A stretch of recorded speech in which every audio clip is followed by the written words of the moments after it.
Ce jour est dédié pour la Refoua Shema, la guérison complète et rapide de Marcel, Zohara, Bat, Ren, Hanina. Bezrat Hashem.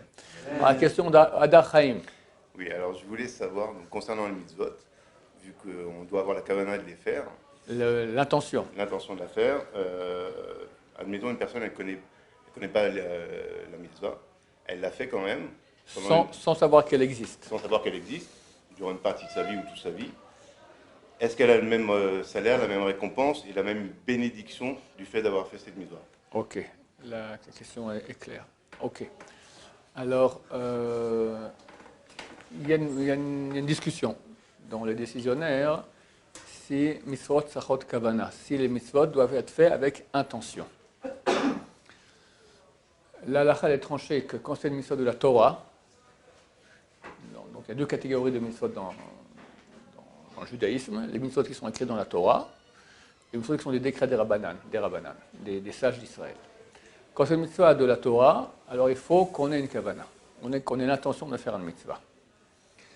Il n'y a pas besoin de penser que c'est pas dans le minimal, c'est pas nécessaire de penser je fais maintenant une mitzvah X. D'accord? Je n'ai même pas besoin de penser je fais une mitzvah. Par exemple, quelqu'un met le tefillin.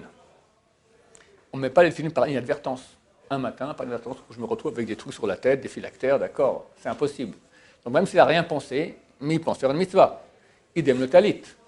Si quelqu'un maintenant est invité ici, je ne sais pas moi, il est invité à Eilat, à Pessah, mais il n'est pas du tout religieux. Et il va dans un restaurant vraiment pas cachère du tout.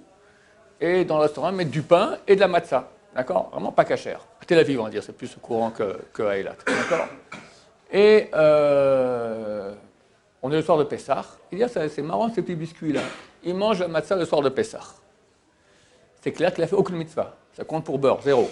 Pourquoi? Parce qu'il n'a pas pensé faire la mitzvah, il n'a pas fait dans l'intention de mitzvah, rien. C'est vraiment de l'inadvertance. Pour voir le bon goût que ça a. D'accord? Il est invité chez un copain à aller boire un café, et le copain l'invite maintenant sur la souka. Et lui, il rentre là-bas, oh c'est sympa, le balcon comme ça, avec un feuillage ombré, alors qu'il fait chaud dehors. Il ne sait même pas que ça existe, la mitzvah de souka. Et lui, il est très content d'être à l'ombre du feuillage, d'accord? Il n'a pas fait la mitzvah. Mais c'est rare, d'habitude, quand on fait une mitzvah, on sait qu'on fait une mitzvah.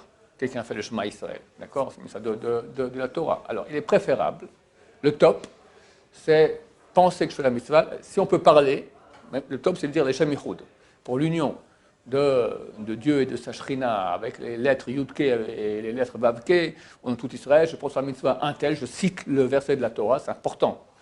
Il y a 5 parties dans la mitzvah. Il y a l'acte, il y a la parole. La parole, ce n'est pas la bénédiction que je fais, c'est dire quelle mitzvah je vais faire.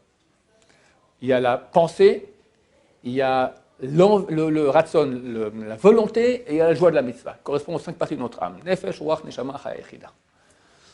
Et les grands kabbalistes, par exemple, dans nos siddur à nous, qui sont des siddur normaux, pas les grands kabbalistes, pour la mitzvah de l'oulav. Alors ils ont mis, je ne sais pas pourquoi ils ont décidé comme ça d'imprimer le Leshem Yichud des kabbalistes du Ben Ishraï pour la mitzvah de l'oulav. Alors tu as un Leshem Yichud qui est court, donc le Leshem Yichud, c'est-à-dire pour l'union de Dieu et sa Shrina, c'est ce qui est bien de dire avant de faire une mitzvah. Alors tu en as des courts, tu en as des longs, d'accord? Alors le long, il est super long.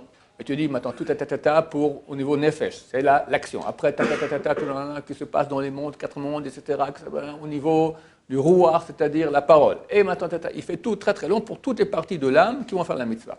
Ça c'est le top niveau de lire les Shem Yichud. Moins que cela, pensez maintenant que je fais la mitzvah qui est écrit dans la Torah de ça ou ça. D'accord? Le matin, quand on met le talis, c'est bien de dire je vais faire la mitzvah maintenant. Je dis vers Vasulam Sissi à Kalfé Vigdeno de Rotam.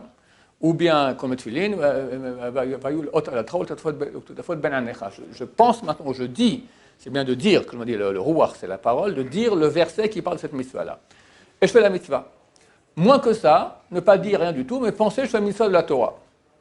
Moins que ça, tu penses rien, mais c'est clair que tu fais ça dans le but d'une mitzvah. Comme je dis, personne par inadvertance, il met des tfilines, ou il fait le Shema Israël, il y a par inadvertance le Shema Israël. On parle maintenant d'un sofer, quelqu'un qui écrit maintenant un Sefer Torah, et chaque mot qu'il écrit, il le dit. Alors, il écrit Shema, puis après Hachem, après Shema Israël, Hashem le connaît, mais il ne pense pas faire la mitzvah. Ça, c'est par inadvertance, donc ce n'est pas valable. D'accord? Il faut penser faire la mitzvah. Qu'est-ce qui se passe si on n'a pas pensé? Alors, vu que je me disais au début du cours, il y a une polémique. Il y a des avis qui disent que c'est oui valable. Alors, d'après ces avis, c'est valable. Mais ça a été tranché que dans les lois de Horaïta, il faut oui avoir l'intention. Par exemple, il y a une mitzvah qui est très courante, que les gens ne font pas, ou ils la ratent, ou quand ils la font, ils ne savent pas qu'ils font une mitzvah. Beyomo titen scharo, payer le salaire de quelqu'un le même jour. Le même jour, ça veut dire si maintenant il a été loué pour le jour, tant que c'est encore jour, je dois le payer. S'il finit après que la nuit est tombée, j'ai toute la nuit pour le payer jusqu'au matin. S'il travaille la nuit, il faut que je le paye avant qu'il fasse jour. S'il continue à travailler jusqu'au lever du jour, j'ai tout le jour pour le payer. Chafetz Chaim se plaint. On voit des gens qui vont acheter un etrog. $100, $200, $300 pour une mitzvah qui dure même pas une seconde. Tac, tu as pris, la mitzvah elle est faite. D'accord, c'est fini. Et des mitzvot tellement courantes et tellement importantes comme payer en temps et en heure, c'est-à-dire le même jour, le salarié, ça passe complètement à côté. Ils ne font pas attention à cela. Maintenant, c'est rare qu'on ait des gens salariés. Ça arrive. Tu as invité une babysitter. Tu rentres. Tu dis, OK, je n'ai pas d'argent, je vous payerai demain. Non, monsieur, maintenant qu'il faut payer. Il faut aller emprunter et payer. Si tu n'as pas d'argent vraiment, alors il y a un interdit et il y a une mitzvah. La mitzvah, tu n'as pas fait de payer en son temps. L'interdit, tu n'as pas transgressé parce que tu n'as pas les moyens de payer. Mais c'est une mitzvah d'aller emprunter pour payer. Tu prends un taxi maintenant, d'accord? À la fin, tu le payes. Tu fais la mitzvah. Il faut penser faire la mitzvah. Tu ne penses pas. Tu as raté. C'est dommage. Le piège, tu le payes. Tu arrives bientôt dans 100 mètres déjà. OK, je vous paye déjà. Non, tu as raté la mitzvah. Pourquoi? Parce qu'il faut payer à la fin de la course, pas avant. Dès qu'il a fini, tu dois le payer. Si tu payes avant, tu n'as pas payé à la fin. Il y a une mitzvah de payer à la fin. Après qu'il est terminé, il faut payer. Quand on va chez le coiffeur, on a cité notre cher coiffeur en Éternel, d'accord? Tu veux venir te mettre 25 ans, que chercher un mari, Bédrat Hachem, voilà, c'est un très bon garçon. Alors, il y a 15 mitzvot qu'on fait quand on coupe les cheveux. Quelqu'un qui va se couper les cheveux chez Éternel, il pense à rien, il a raté 15 mitzvot. Quels sont les 15 mitzvot? 1. Ne pas se raser ici moins de 5 mm. 2 endroits déjà. 5 parties de la barbe qu'il ne faut pas raser au rasoir, ni à la lame électrique. D'habitude, ce ne sont pas valables, à part 2-3 qui existent dans le monde qui sont valables. Il y a des 7 mitzvot. De la Torah. Ensuite, il y a 3 mitzvot de ne pas se couper les cheveux comme les coutumes des non-juifs. Punk, d'accord? Trank, comme ça, trank, qu'est-ce que j'en sais, d'accord? Des trucs de malade. Tu fais cette mitzvah-là. Ensuite, payer en son temps. Ensuite, penser enlever les forces du mal. Les cheveux longs, ça correspond aux forces du mal. On coupe les dynimes, on enlève la rigueur céleste. Si c'est pour Shabbat, on l'honneur de Shabbat, on l'honneur de Yom Tov. Payer en son temps, c'est 3 mitzvot. Il y a 3 fois c'est marqué dans la Torah. Donc on a déjà 13, 14, 15 Shabbat et les dynimes, ça fait 15 mitzvot. Alors ça, quand tu te coupes les cheveux, il faut y penser, sans la kippa. Tu n'as pas la kippa, tu penses à la kippa. Avant, tu peux dire en plus, je vais faire ça, ça et ça, c'est encore mieux. Sinon, au moins en penser comme ça, et tu fais 15 000 en te coupant les cheveux. C'est génial, d'accord? S'il y a d'autres cas, bon, il y a beaucoup d'autres cas, parce que si on ne sait pas que c'est une mitzvah... Le cas justement qu'on a vu, qui sont dans les cours actuels, que vous donnez sur le ribit, sur le prêt à intérêt. Oui. Donc, par rapport à l'histoire de... Alors, quelqu'un qui n'a pas prêté intérêt, parce qu'il n'a pas eu l'occasion, alors il n'a pas trop de péché, il n'a pas trop de péché, mais il n'a pas une histoire aussi grande que celui qui avait l'occasion. Je vais raconter une histoire, tu vas comprendre. Je pense que c'est le Khatam Sofer. Une fois, il est parti, il habitait à Francfort du Main. Une fois, en plein hiver, il est parti avec le carrosse, d'accord, d'une ville à une ville. Et il neige, il se met à neiger comme ça, et tout à coup, le carrosse, il dévie de la route, boum, il tombe dans le fossé. Et il y avait un cheval et le cocher donnait des coups de fouet comme ça pour bloquer ça. Bon, il dit, écoutez, j'ai un village ici, je vais aller amener du renfort. Ok, il part le cocher, et après quelques minutes, le Khatam Sofer le voit venir de loin comme ça, et il est en train de tirer un bœuf, d'accord. Et il se met à danser dans la neige, il saute dans la neige. Et il y avait un monsieur qui était avec lui, il ne comprend pas pourquoi il est devenu fou. Il se met à sauter comme ça, génial, il saute. Qu'est-ce qui se passe? Qu'est-ce qui se passe? Qu'est-ce qui se passe? On est bloqué à chercher maintenant un bœuf, qu'est-ce qui se passe? Donc qu'est-ce qui se passe? Quelqu'un a la réponse? Très bien. Chaim Sofer lui a dit, mais t'imagines, cette mitzvah, quand je peux faire cette mitzvah-là? Il y a une interdiction d'allier deux animaux différents pour tirer un même objet ou charge. D'accord? La Torah dit, tu ne vas pas labourer avec l'âne et le bœuf. Mais c'est valable pour tout, avec un kangourou et avec un mouton. D'accord? Je n'ai pas le droit de tirer maintenant ma voiture. Tout est interdit. Maintenant, quand moi, le Khatam Sofer, je suis à Francfort, dans la ville, où est-ce que je vais aller maintenant chercher un âne avec un bœuf pour aller tirer les deux ensemble? Jamais! Là, Baruch Hashem, quel cadeau Hashem m'a envoyé. On a un cheval et maintenant un bœuf, ça ne marche pas, les deux, ça ne marche pas ensemble. On refuse. Donc là, il a dit, j'ai enfin fait la mitzvah de ne pas labourer avec un âne et un bœuf. Ça veut dire que tant qu'il n'a pas eu l'occasion, alors il n'a pas transgressé le péché, mais la mitzvah de ne pas transgresser n'a pas été faite. Donc quelqu'un qui n'a jamais prêté avec intérêt ou emprunté avec intérêt, c'est clair qu'il n'a pas fait d'interdit. Mais il aura moins de mérite que celui qui a eu l'occasion de le faire et dire hop, halte, je ne fais pas. Et celui qui l'a fait sans savoir. Sans savoir, ok. Qui n'a jamais prêté par exemple pour les prêts intérêts, n'a jamais prêté parce qu'il s'est refusé, parce qu'il ne voulait pas, peu importe la raison. Et un jour il découvre en étudiant qu'effectivement c'était une mitzvah. Alors est-ce que toutes les fois où il l'a fait, ça va être considéré comme une mitzvah? Ou alors il faut qu'à partir de maintenant il le sait et il se dit aussi non, là maintenant je ne prête pas avec intérêt pour la mitzvah, ça va être un plus grand sera. Alors, vu que c'est une mitzvah de la Torah, si on parle de Révit de Horaïta, quand on parle, il y a des cas de Révit que c'est de la Torah, des fois c'est de Rabbanan. Donc là maintenant, il a eu l'occasion de ne pas prêter pour l'intérêt de Horaïta. D'accord? Alors on a dit qu'il fallait que c'était une kavana. D'après ça, c'est tranché comme ça. Il y a des avis qui disent que non.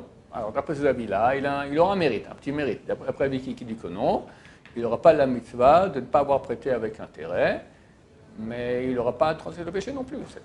Hachem voit de toute façon qu'on a un bon cœur, etc. Mais c'est vrai que c'est moins que lorsque, maintenant j'ai l'occasion et je ne fais pas.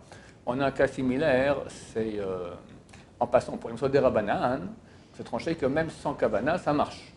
Et parce qu'il me dit, ça vaut quand même aussi la peine de mitzvah de Rabbanan de oui avoir une kavana, de oui avoir une intention. Mais même sans intention, la mitzvah de Rabbanan, elle est faite. Donc si c'était maintenant un cas de ribit, de pré-intérêt, des Rabbanan, c'est beaucoup plus courant que le Doraita. Doraita, c'est quand c'est à l'avance. Je te prête tant, tu me rends plus. Mais si maintenant, moi, le type, il me rend plus parce qu'il est gentil, ou ça l'embête, il n'a pas la monnaie, etc., ou ça lui casse les pieds de rendre exactement la même quantité qui a été prêtée, etc., ça, c'est des Rabbanan. Donc, des Rabbanan, oui, la mitzvah, si quelqu'un n'a pas fait cela, c'est considéré comme... Pourquoi il n'a pas fait? Gentillesse, morale, pas morale. Oui, alors d'après ces avis-là, oui, il a fait la mitzvah. Il y a un cas similaire, c'est la Shvit, dans quelques années, je crois dans 2 ans, et ce sera la 7e année. Il y a le cycle de Jacher ici en Israël, tous les 7 ans. On arrête de travailler la terre maintenant. Les travaux de la terre, c'est pas que ça. La Torah aussi nous dit que tous les prêts sont annulés. Tous les prêts sont annulés. Là, je t'ai prêté maintenant 10 000 euros. Tu dois me le rendre dans 5 ans. Dans 3 ans, on vient à la 7e année, le prêt est annulé. Et si moi, maintenant, je viens te dire, Lazare, rends-moi ce que je t'ai prêté, le transaction est interdit. Donc, je n'ai pas le droit d'aller te prendre cet argent-là. Maintenant, Hillel, il a vu que c'était impossible. Alors, je vais expliquer un peu mieux. Cette loi était valable du temps où il y avait le peuple d'Israël entier sur sa terre. Là, cette loi a été pratiquée. Du moment qu'on est parti, même une partie du peuple en exil, c'est déjà 2500 ans, c'était annulé.